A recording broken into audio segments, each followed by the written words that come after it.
Hi, hello everyone. Thank you for joining us at the 2022 edition of EXPO Chicago, the International Exposition of Contemporary and Modern Art. I'm Kate Sears-Batowski, Director of Programming, and it's my great pleasure to welcome you to Dialogues, presented in partnership with the School of the Art Institute of Chicago. Dialogues offers panel discussions, conversations, and provocative artistic discourse with leading artists, curators, designers, and arts professionals on current issues that engage them. This afternoon, we present a conversation on collaborative printmaking with artist Derrick Adams, Tandem Press Director Paula Panczenko, Master Printer Jason Ruhl, and moderated by Jenny Gibbs, Executive Director of the International Fine Print Dealers Association. Panelists will also discuss the creative process behind Derrick's new print edition with Tandem Press, commissioned by the 2022 edition of EXPO Chicago, titled Silver Lining. The print incorporates abstract collage, vintage clothing patterns, fabric, and bold, colorful forms to communicate Adams' interest in formalism, deconstruction, and fragmentation. Special thank you to our partner, the IFPDA, the preeminent international organization for fine art prints and presenters of the IFPDA Print Fair in New York, October 27th through 30th, 2022. Please join me in welcoming our panelists to the stage. Hello, I'm Jenny Gibbs, the Executive Director of the IFPDA. First, thank you to Tony Carmen and Kate and her team back there for sharing this platform with us and for sharing it with our 14 members who are exhibiting at EXPO this week. The IFPDA is the International Fine Print Dealers Association. We are a professional membership group of 150 members, galleries and fine art print publishers in 17 countries. And I've highlighted the publishers who are exhibiting at EXPO today in blue, and I've done that because that is really, the publishers are what makes printmaking different from other parts of the contemporary art world, studio art practice. Unless you're Jeff Koons and you have a studio full of worker bees and regular checks from your gallery, most artists are working alone in a solo practice, and they bear the cost and responsibility of producing the work on their own. Printmaking is different. There are exceptions to that. Kerry James Marshall has been making prints alone in his studio, lino cuts that no one has seen, except for Susan Tallman, who's working on his catalog raisonné. Most printmakers want color, texture, they want layers, they want glitter, they want texture, right? And so that means multiple processes, and that means a big space with thousands of pounds of heavy equipment and people like Jason Ruhl who know how to use that heavy equipment. And that's where the publishers come in. Publishers typically carry the full financial responsibility for producing a project which may be hundreds of thousands of dollars and take more than a year from the trial print to the final print. IFPDA includes two different kinds of publishers. There's sometimes some confusion. Publishers can be a gallery who commissions work. The work that we're talking about today was commissioned by EXPO. And they commissioned Tandem Press and Derrick to produce this edition. The work behind me is Christea Roberts. This is work by Christiane Baumgartner. Many publishers operate their own print workshops like Tandem. This is Borch Editions, working on a gorgeous Julie Moretu. ULAE, some of you may know, this is one of the many decades of works by Jasper Johns that they've produced. They and Gemini were sort of the pioneers in creating this, what we think of as contemporary multi-process printmaking. This is Two Palms. They're pulling a monoprint from Stanley Whitney. These are colossal woodcuts by Grayson Perry at Pauper's Press in London. And this is an educational program by High Point Editions. They are also exhibiting here today, and their booth is over there with a gorgeous Julie Moretu in it. They are nonprofit, as Tandem Press is, and I wanted to just sort of give a special shout out to our nonprofit publishers who also run these educational programs. This is a program for middle schoolers. Tandem is affiliated with the University of Wisconsin-Madison, and they have been training undergraduates and graduates for years. And so here we have this picture of the lovely people of Tandem Press. And sitting next to me is Paula Panczenko, the director of Tandem. She has been with Tandem for more than 30 years. She is a past president of the IFPDA and the current president of the IFPDA Foundation, which provides direct support to museums, artists, and other nonprofits through our grants and award-making programs.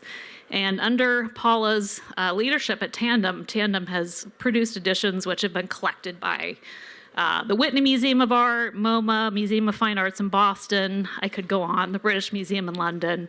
Thank you, Jenny, for that lovely introduction. I unfortunately always need notes, so I'm not a great off-the-cuff speaker. But I too would like to thank Tony Carman for bringing back EXPO Chicago and for the brilliant work that he and his staff have done. And I would also like to thank Rona Hoffman, who is a legend in the art world and a treasure in Chicago.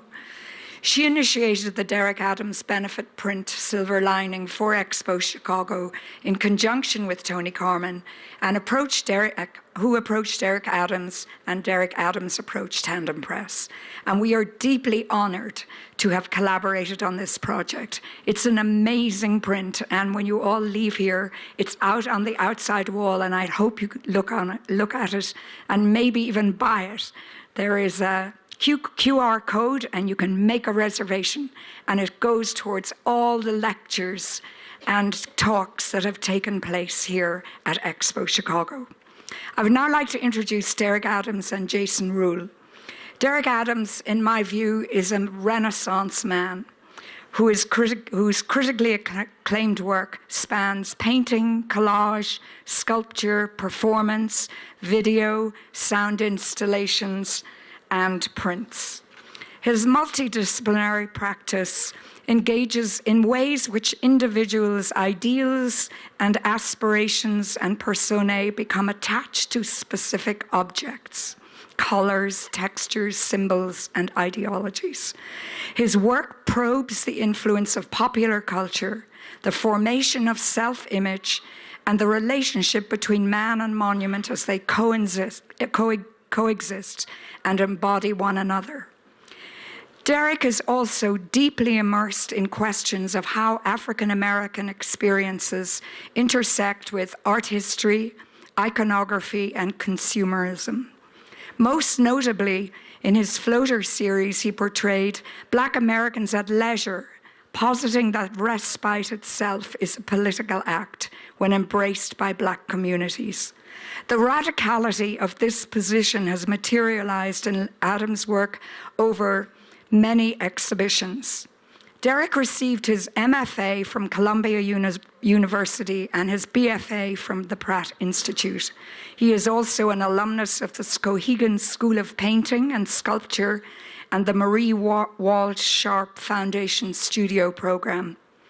He is a recipient of the Robert Rauschenberg Foundation Residency, which led to one of his most notable exhibitions, which took place at the Hudson River Museum in 2019. Derrick delved deeply and fearlessly into the nooks and crannies of Black culture, unveiling a nuanced wholeness of humanity. He depicted a world where joy, love, and leisure, and even normalcy play central roles, filling many of the voids and omissions in popular culture. Buoyant was the first museum exhibition where Floaters was debuted, and we came to party and plan. These works emanated from his summer at a 2019 Rauschenberg residency. The list of museums that Derrick's work is in is extensive, so I am not going to read them all out, but trust me, it is extensive. I want to now talk a little bit about Jason Ruhl, who is a collaborative printer and our studio manager at Tandem Press, where he has worked for the past 16 years. In 2007, Jason Ruhl joined the staff of Tandem Press and was promoted to studio manager in 2013. He earned his MFA at the UW-Madison, and following graduation, he spent several years exhibiting his artwork and teaching at several universities. As a collaborative printer and studio manager, Jason has created an extraordinary work ethic in the studio. Along with Joe Fry and Patrick Smichek, he enables the visiting artist to create exceptional and complex imagery and to reach new heights of print creation and experimentation.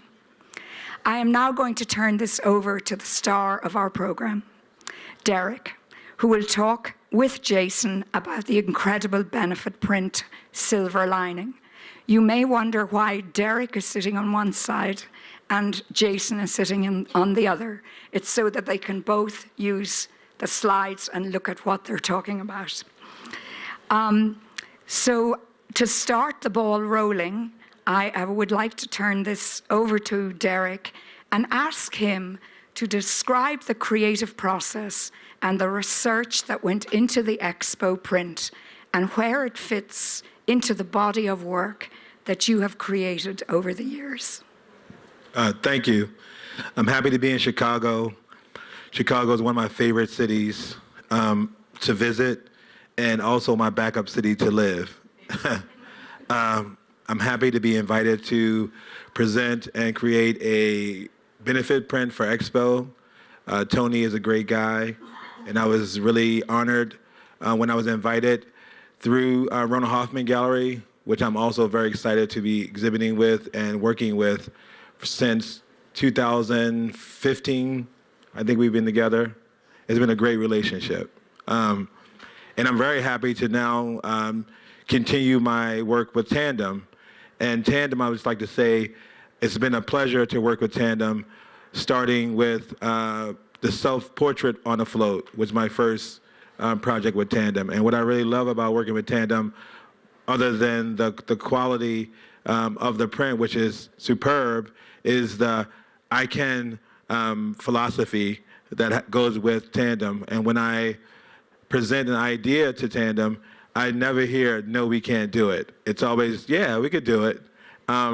And when I was invited to do the print, I really reflected back to my ongoing series, Mood Board. And Mood Board came about in my exhibition with Studio Museum in Harlem that I installed in the County Cullen Library in Harlem, which was the home of Madam C.J. Walker, which most people don't know, the public library in Harlem. The research was based on digging into the archive, starting with Patrick Kelly's legacy and the works that were stored there, as well as other black fashion designers of that era.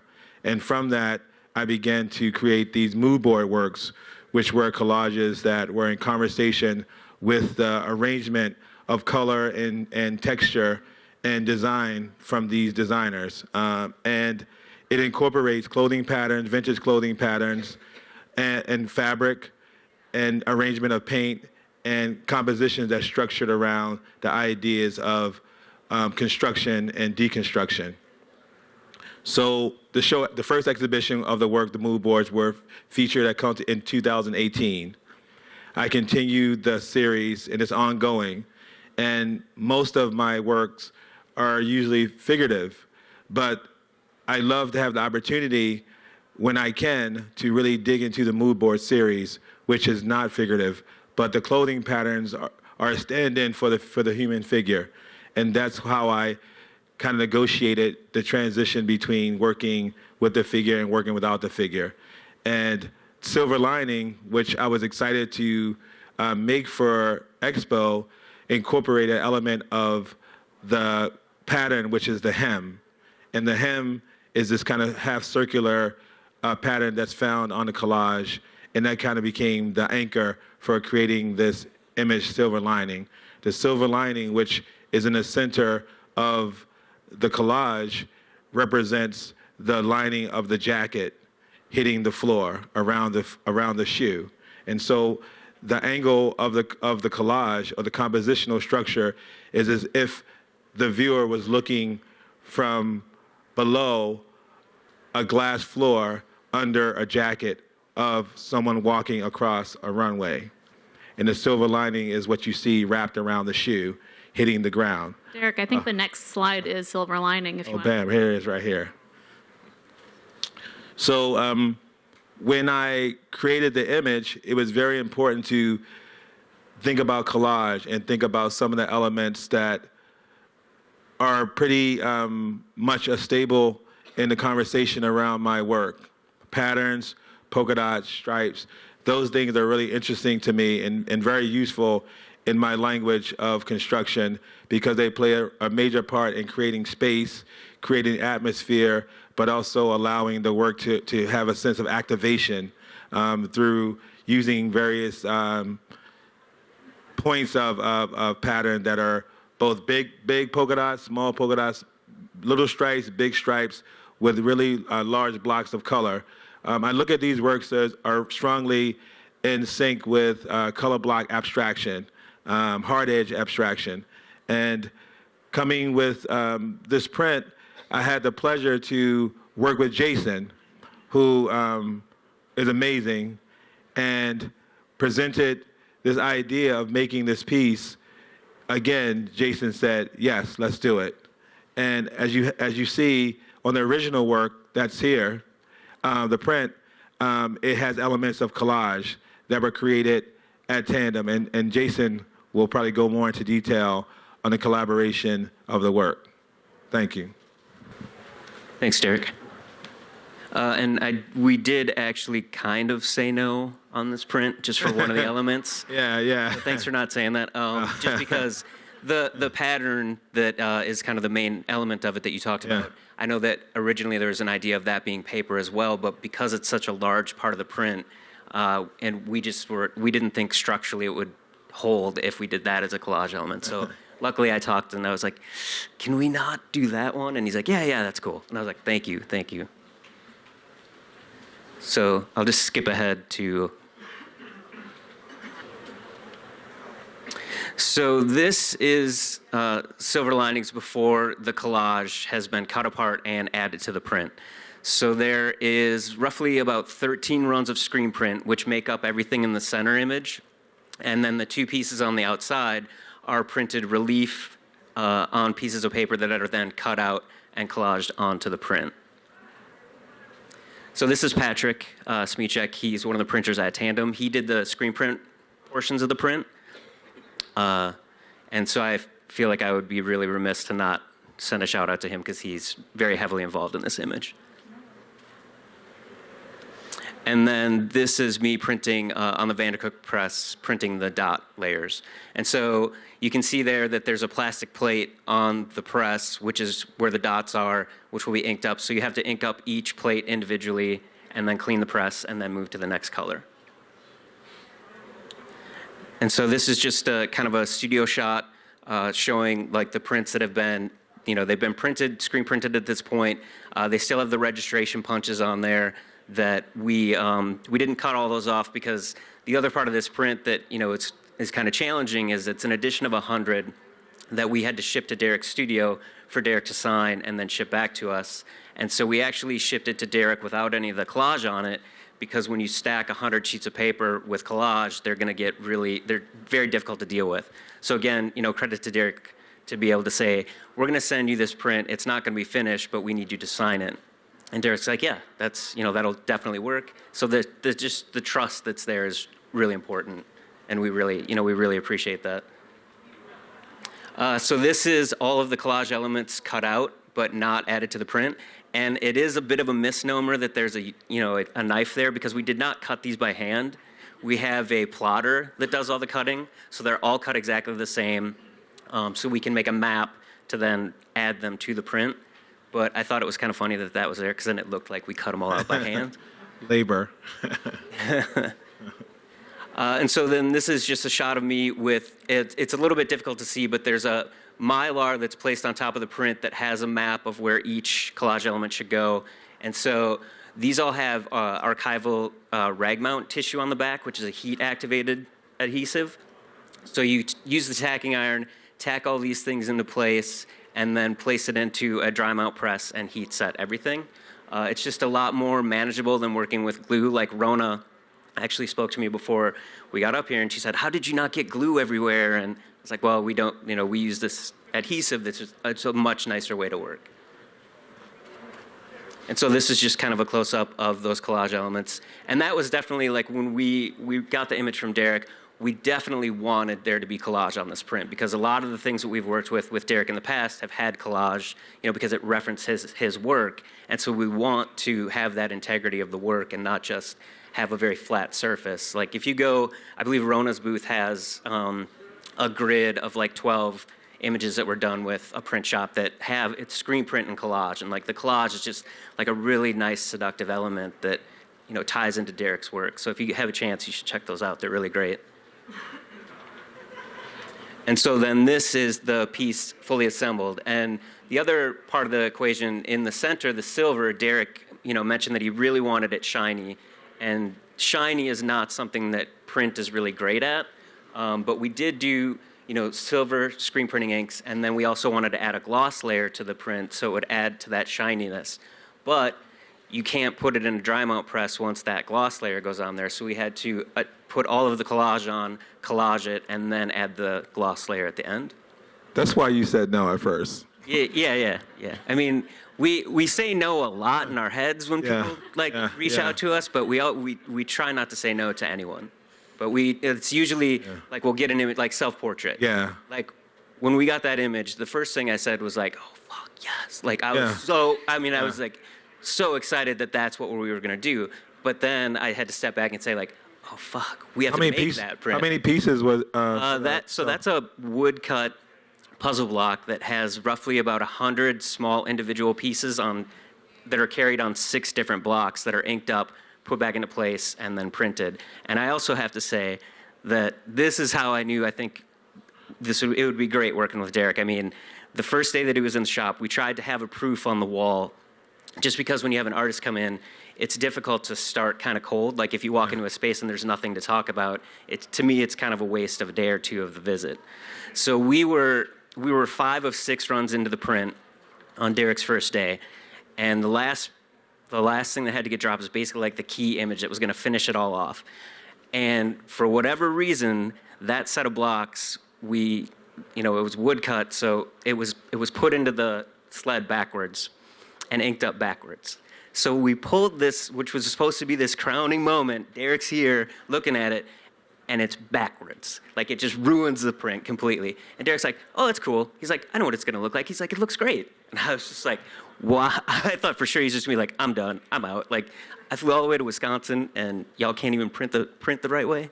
But Well, I thought, a lot of these prints come from works that I create in the studio, and these works are usually works that are not exhibited outside of my studio.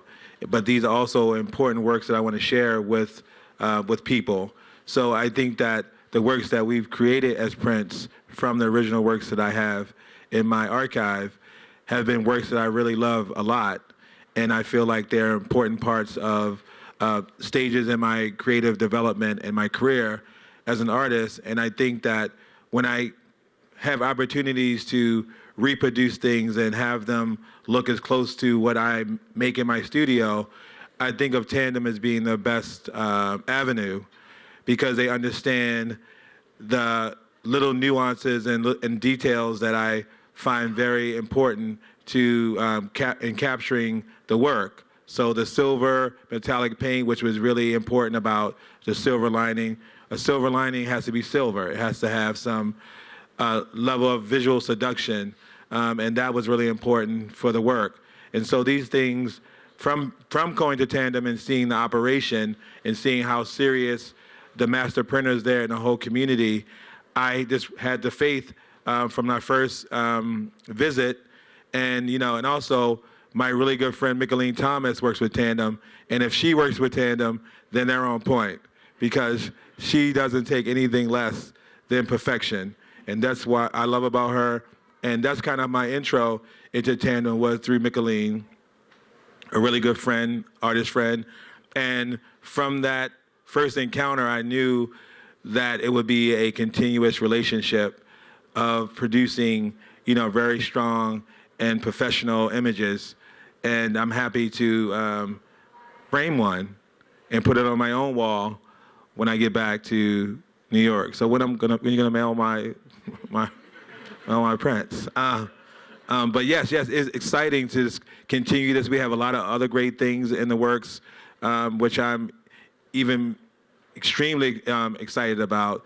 But I think that every project that we work on together, it has a certain level of quality that exceeds the last in a great way.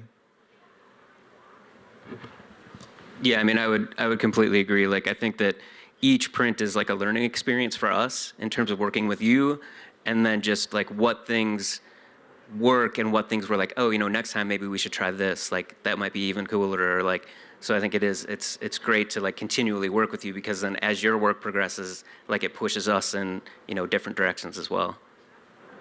It's always different. The thing is about the projects we've done together, they always have a very different aesthetic. The outcome is based on a lot of different techniques that are not used in the previous work that we created. Like the style variation male figures were done with a very particular process, very different than the self-portraits on the float, which was done at the same exact time. These things are really based on looking at the original work and thinking about how to translate the print in a way that does not compromise the visual output of what people see when they look at the original. And also, most people look at the prints that we make together as original works because they have the same level of integrity and quality and consideration with the collage elements added to the work, which I think most people look for in my work. When they look at works on paper, they look for this kind of collage element mixed into the painting, which I enjoy. And I think we were able to capture it in a way that I was satisfied with, and looking forward to, again, working on more things. Would you like to go back through the slides of the mood boards? Oh, yes. So this is an exhibition that's currently installed in Seattle at the Henry Museum, a two-person exhibition, myself and Barbara Earl Thomas, a great artist, local artist in Seattle. This exhibition is a continuation of the series, mood boards. Here is some freestanding works and some works on paper that are on the wall that incorporate zippers, clothing patterns, and fabric collage with paint. This approach to collage for me has allowed me to really think individually with the construction of each works. In most of my works that are known in series, they have some kinship with the compositional structure and the palette that I use. But in these particular works, I have the freedom and ability to really shift palettes, shift composition, shift things that are very uniquely different from each other through just kind of being inspired by the composition of the clothing pattern. That is kind of like the placeholder for these works. I look at the clothing pattern first, and I look at the descriptive text on the clothing pattern describing what that part of the pattern is used for, and that is the motivation for the compositional structure and paint palette for making the work. And so they have a very a unique and very diverse output with the finished works, but the conversation is really more about the idea of mood, or the mood board, the language that the mood board is around. Usually in fashion, it kind of sets the tone. It's about the tone, the expression of each works. And so I was able to do that more using the language of fashion with making these collages in a way that really informs my other figurative work, my performative things, my sculpture. These are just kind of cleansing exercises for me. This is also at the Henry. Here I had the privilege of exhibiting this work that's in the case alongside a Patrick Kelly original vintage dress that was loaned to the Museum of Scad Fash Museum in Atlanta for my exhibition that actually opened at the beginning of the pandemic. And the exhibition was closed for some time, and it reopened and extended. But the great thing about this exhibition is that when it travels, I've been fortunate to get support from people who knew some of the designers, who live in different cities, who collaborate with curators and the museums. And so this object was from a model who was friends with Patrick, who wanted to include it in an exhibition alongside my piece that was kind of a homage to this particular composition. But for me, you know, it wasn't really more about fashion as it was about color and construction. And I really looked at fashion, or the idea of fashion, as a subject matter, not to talk about fashion, but to talk about the creative process that goes with artists who happen to be fashion designers. And I felt like a lot of these artists at the time, when they were making objects, they were not necessarily put in the same level of commerce and the market of fashion in the way that black designers are now. A lot of these designers did not really get a break in the way that we look at fashion now. So for me, I kind of thought that they must have loved it. They must have been in it for the art and thought of themselves as artists, because fashion at that time for these particular groups of designers must have just been about expressing yourself and getting things out and just really communicating with things happening in the social space. So that was kind of my motivation for tapping into black fashion designers of the 80s to make this body of work. That's the install shot from SCAD-FASH. This is also a great opportunity I had through Rona Hoffman Gallery in 2019. I was invited to, I was commissioned to create a mural on the facade of Fashion Outlets of Chicago, which some people may have seen. It's a huge mural. It's about 74 feet by 40-something feet, and it was based on a construction image translated into this gigantic mural. And also, while I was creating that, you know, the curator and the team working with artists creating these images inside and outside of the mall or the building, there also was a proposal for an artist to do the light fixtures. And that was not necessarily my first intention as a piece, but when I started to look at the wall, I really felt like I wanted to take charge of not just the wall, but I also thought that would be important to also have the lighting be in conversation with the wall. So this particular piece is called Fashion Accessories. And so the chandelier-like structure of the lighting suggests buttons and things that are applied to clothing. And I think the large piece was called Fashion Show or something like that, if I'm correct. So I was really excited to do this in Chicago. And actually the lighting company who created this structure based on my design is here in Chicago, which was also great because I had the opportunity to come to Chicago quite a few times to communicate and check on the prototype as we developed the whole installation. This is also another version of the installation installed at Live Arts in New York in the lobby. This is one of the fascinating parts about doing the archive research at the Schomburg, where the exhibition was originally to be held, because Studio Museum started this program called In Harlem as a way of transitioning from closing the museum to doing things off-site. And so I was the first artist to be invited to do a solo exhibition off-site as part of Studio Museum's solo exhibition program. And I was doing the research at the Schomburg, looking at Patrick Kelly's archive and really getting into just some of the more ephemeral things that were in the folders. It was not any clothing. It was really more about ideas that he was thinking about, things that ended up being clothing lines in various seasons and in different, even in different countries where he was plotting different things that he was producing for fashion presentations. And also personal photographs, things, correspondence with different people. So for me, it wasn't about making his work. For me, it was like, as every artist is figuring out inspiration, thinking about non-traditional ways of looking at source material and translating that into something that's more relatable to what I would make as an artist. And so from looking at his archive and looking at little sketches and looking at the way that he notations of ideas became pretty much the motivation for the work that I developed from it.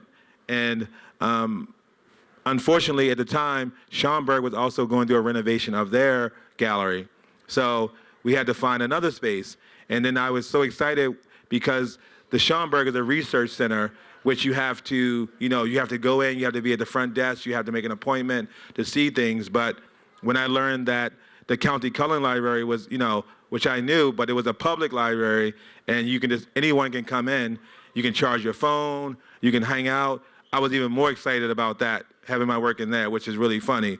Most artists don't really want their work just exposed to the elements and just people who are coming in just not necessarily for art, but I thought that for me, I always take advantage of opportunities that connect with audiences who are not necessarily in line with the academic community that I've been kind of indoctrinated into through my interest in art.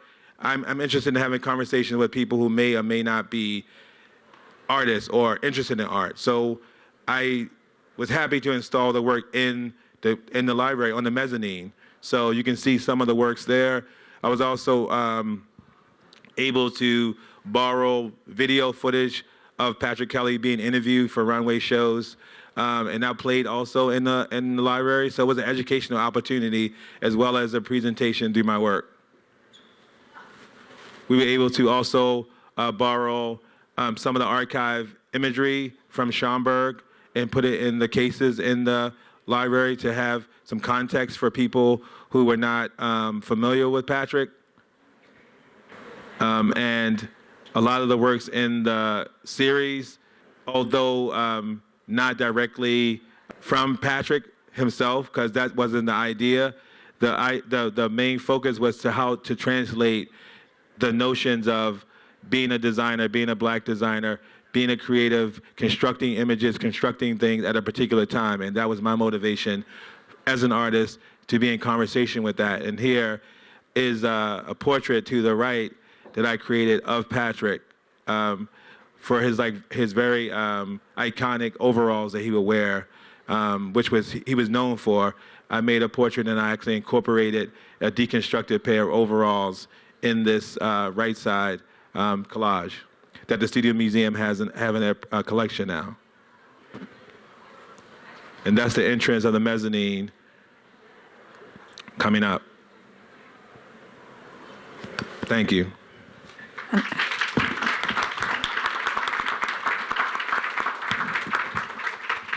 So we have some time for questions. Paula might want to lead off. We have questions from the audience, and yeah, there we go. I got. Those last two layers the last two layers of that, were they? How were those applied? Were those applied by screen?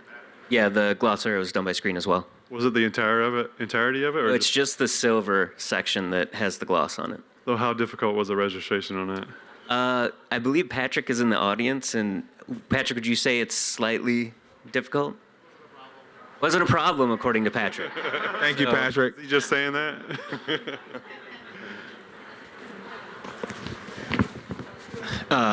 Thank you for the talk, and thank you guys for presenting. I have a few questions. The easiest one is, where is Rhoda Hoffman's booth? Like, what number is it? What number is your booth? 141. 141? Thank you. There's a wonderful Derrick Adams in the booth. I'm happy to see it. Paula. And is there a DIY method to this dry mount process? Because I use a lot of glue, and it's nice to know. Yeah, I mean, the biggest thing is you have to have, you have to have something to heat set it. Like, you can't just use a tacking iron because, you have to have constant heat on the shape for a certain amount of time just to make sure it's adhered well. But, they have, smaller, just clamshell kind of presses and stuff like that. So if you can't have access to that, another thing is called Goody, which is a material that is pressure sensitive. So it's like a sheet, and comes in sheet forms, and you can put it on something and then just apply pressure from the top, and that works really well too versus a glue, because I always find that like certain glues, once it touches the page, then you're done. Like you can't move it. That's the thing that we really love about this is until you hit it with that tacking iron, you don't have to worry about that. Nice. So it's called Goody? The non-heat stuff is called GUDY. GUDY. Got it. Thank you. You also can use double tack, which is a photographic film that people use to collage. In my previous collages, most of the adhesive was double tack. I didn't use glue. Nice. Yeah. Thank you. And my last question is for you, Derrick. You mentioned that you have an interest in conversing with non-academics when it comes to your work. So my question to you is, how does that interest or like affect your narratives and how you choose source material? I mean, source material for inspiration, for instance, like fashion. Like, does it affect your source material and points of interest? Well, I mean, the reason why I say I focus my attention on non-art community when I'm thinking about subject matter and presentation, because I think that's the hardest audience, because they're not as invested in the things that I'm invested in as a academic or as an artist who's been through the academic process. But my work also is inspired by a lot of non-art people, you know, and what's exciting about the way I translate or the way I'm able to translate things is because I always think about what they would think would be hot when I'm making stuff. And for me, that's more exciting because I'm trying to translate things that, for the most part, what attracts me to the subject matter that I make, I'm always thinking about overlooked things that people within the community that I think I represent may not even think is that hot. And then as an artist, I think that I have the ability as a person who can imagine or using the resources of being an artist to activate and elevate certain things that may be overlooked because of the inspiration or the people who inspire me may be too deep in it to step back and look at it and say, oh, I'm making some hot stuff, or I'm a part of a creative community. Like, I think a lot of things that I'm paying attention to is because the education I had as an artist kind of fine-tuned my sense of observation to look at things that I may have not looked at before when I was not in an art academic space.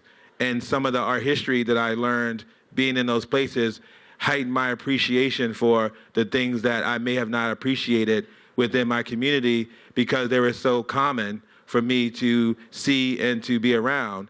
But when I start to think about inspiration, I started to think about things around me and things that kind of shaped me as a person and informed me as a creative. And those things are just very simplistic things that I can incorporate into my practice in a way that can really complicate it or to highlight it or elevate it or exalt it in a way that even the people who are inspired by it can look at it and say, oh, I really understand the importance of what I've been doing now or thinking about now, or maybe just see what I think about it. Even if it's not something that they would think about and appreciate, they will see that I think it's amazing as an artist because I've dedicated these many hours and days into creating something inspired by that. So for me, it's an ongoing conversation with the community and the people that inspire my work. And of course, I love, having that work in spaces like this because it's a confirmation of things that I think are important as high culture. And so being in the space of high culture, bringing things that I think are high culture into the space is basically the finale of what I'm thinking when I look at things in my neighborhood, in neighborhoods that I frequent.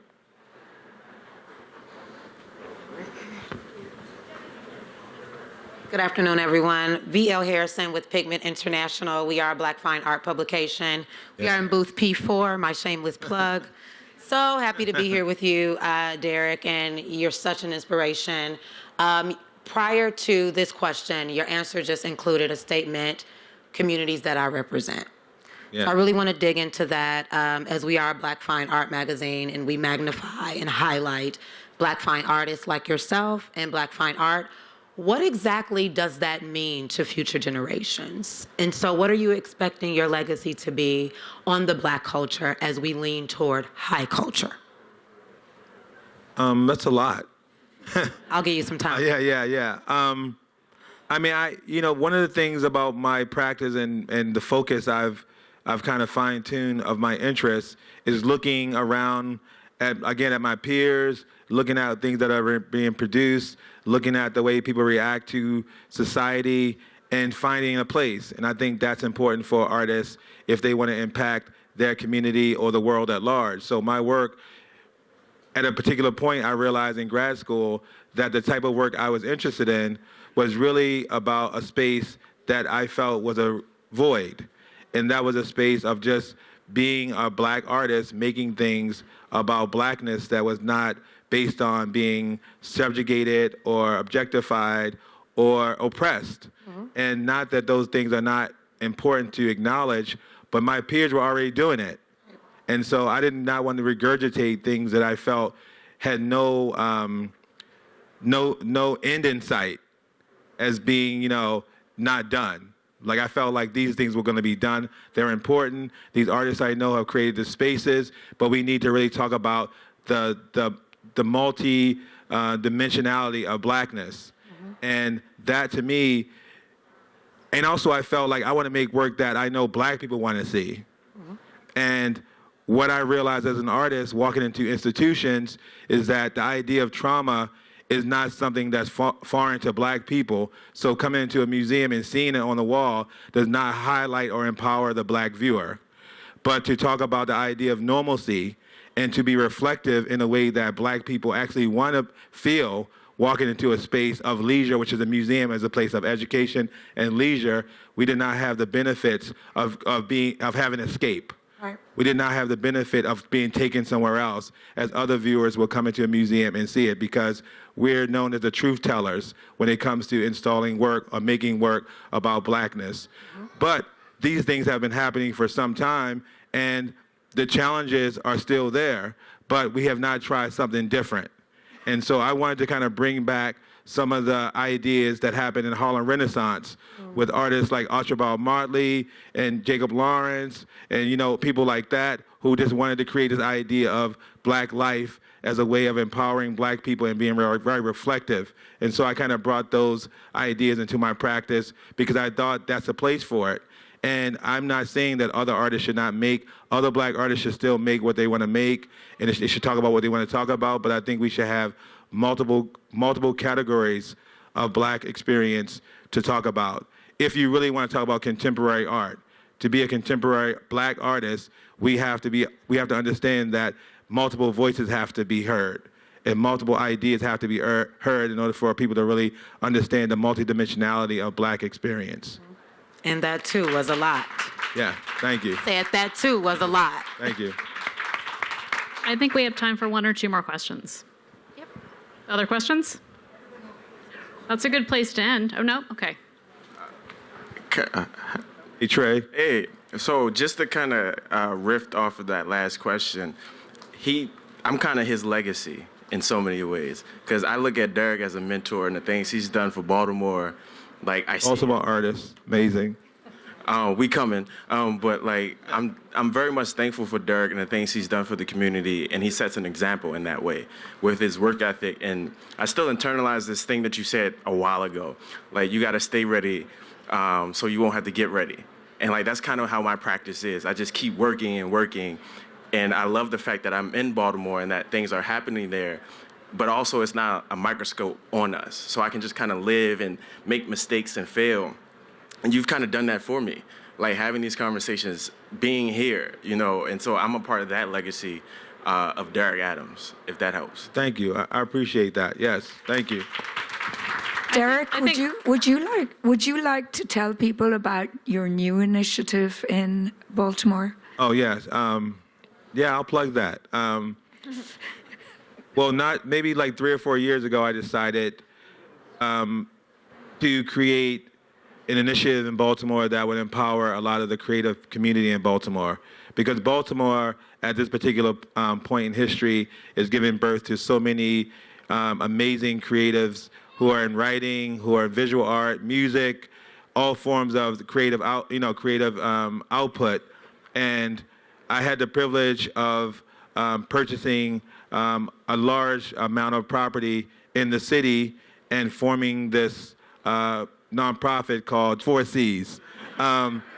But the idea of it was not necessarily, I had to create an umbrella, and the cultivation, which is the umbrella, housed these three smaller organizations. One was the Last Resort Artist Retreat, which is a space for Black creatives to come to center themselves through meditation, social gatherings, things that, a meeting place. I wanted to create a meeting place because in New York and places, other cities, they have a meeting place for creatives to come. Baltimore really does not have that for Black creatives. In Baltimore, which is a primarily a large population of Black natives, are always they're always included in a program, but they're not the center of a program. And I wanted to center the Black creatives in Baltimore to have a physical space that they can come to reflect, to talk about mental health, to talk about things that have to do with family, and have a space. So the Last Resort is a space for creatives to come for at least a month to just relax. We're gonna have studios, but the purpose of the residency is not really to make anything, but if you have the itch, you can make it. Another thing that I'm really excited about is I also decided, after purchasing the property down from the residency, a large lot, I created a proposal to create a Schomburg-like digital database in Baltimore, all digitized material that residents in Baltimore, Black residents in Baltimore, could scan their material, their family material, and use our space to deposit the material for safekeeping. We don't own it. It's basically a place that you can keep your family's documentation that's digitized, that you can have access to it from the past, the present, and even living, that people can upload from your family from outside of Baltimore to keep a record of the geography of where your family started and where your family is going. And I'm very excited that we received a $1.2 million grant from Mellon Foundation to create the operations of this space that hopefully will be built in a couple of years, but right now we'll be hiring local people in Baltimore to facilitate the actions of this grant. And the third organization is called Zora's Den, which is an organization of Black women writers, multi-generational, where women come together, some publish, some never publish, seniors to teenagers come together at UB Blake, a cultural arts center in Baltimore, to edit each other's writing, to do readings with published authors and non-published authors, and they publish an anthology, The Fire Inside, which has one volume, and the second is coming. My sister Victoria Kennedy is the founder of that organization, and it now become part of the umbrella of this larger organization, Charm City Cultural Cultivation, and hopefully we'll have a home base for this umbrella organization very soon. Fantastic. Thank you so much. Thank you. I love that your work There's a lot. creates a place for an artist to be both serious and also able to express joy and pleasure, and that the programs that you're doing create a physical place and the infrastructure to support that. And I think that's a great answer to the legacy question right there. I mean, I'm tired just giving all the details of it. Like, I'm exhausted. How am I doing all this? You know what I'm saying? How am I doing all this? But it had to be done, and I'm happy because the goal is I want it to be something that has nothing necessarily to do with me as it's established. And one of the main reasons that I did it is because Baltimore is kind of going through this renaissance with the creatives, and I really want to allow the younger creatives to not have to leave like I left to go to New York. I think they can stay in Baltimore and buy property and have these big studios and have these houses because the market is so reasonable that if we can bring some of the resources into the city, then the younger people can stay and they can be part of the building in the creative part of the city that I think is necessary. So I'm hoping that was my main reason for doing it, is because I don't want them to feel like they have to leave in order to thrive. And the way to do that is bringing resources to them. So that's the focus of this nonprofit. It's powerful. And I think that's a good place to end. I'm seeing wrap-up signs from the back of the room. Thank you, Derrick. Thank you. You, Paula. Thank you, Jason. And thank you all for being here and for the great questions today. Thank you.